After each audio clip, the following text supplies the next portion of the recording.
Club horror. The night was alive with the pulsating beat of music, neon lights, and the laughter of revelers as they descended upon Club Elysium. Nestled in the heart of the city, it had long been a hotspot for those seeking an escape from the mundane. As the night grew darker, the club seemed to awaken with an eerie energy. It was whispered among the regulars that Club Elysium held secrets that danced beneath the strobe lights and swirled with the smoke of countless cigarettes. But, like moths drawn to a flame, they couldn't resist its allure. Sophie had heard the rumors, too, but they didn't deter her. She had always been one to seek the thrill of the unknown. Tonight was no different.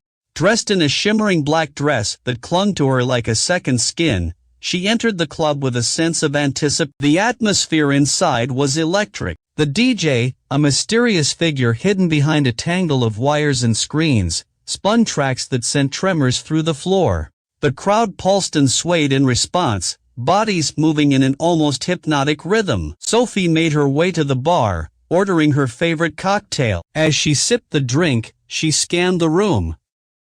Faces blurred together in a blur of colors and laughter. She felt like a stranger in a sea of masks, each person hiding their true selves behind a facade of dance and revelry. It wasn't long before Sophie's curiosity got the better of her.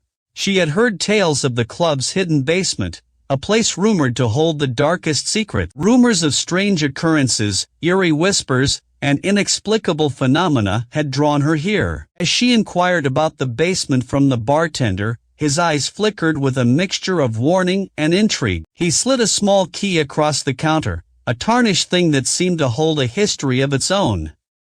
"The basement is off limits," he muttered, barely audible above the music. "But if you're determined to go, use this. Be careful what you seek." Sophie pocketed the key and, guided by an inexplicable force, she descended the narrow staircase to the basement. The air grew colder with each step, and the music above faded into a distant throb. The basement was a labyrinth of dimly lit corridors. Sophie's footsteps echoed ominously as she ventured further into the heart of the club's secrets. Her heart pounded in her chest as she heard faint whispers, like the voices of the lost, caressing the edges of her consciousness. In the dim glow of flickering overhead lights, Sophie stumbled upon a door marked with an ornate symbol, one she couldn't decipher. The key, however, fit perfectly. With a hesitant turn, she pushed the door open. Inside, a room bathed in an eerie, crimson light awaited her.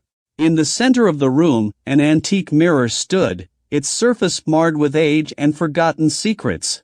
She approached it cautiously, her reflection wavering in the tarnished glass. Then, the mirror began to ripple, as though it held a portal to another world. Sophie's reflection twisted and distorted, and before her eyes, the room transformed into a nightmarish tableau. She watched in horror as her own reflection reached out and beckoned her into the abyss. With a heart full of dread, Sophie stepped through the mirror, leaving the club and its mysteries behind. What lay beyond was a realm of nightmares, a place where reality and illusion intertwined in a dance of terror.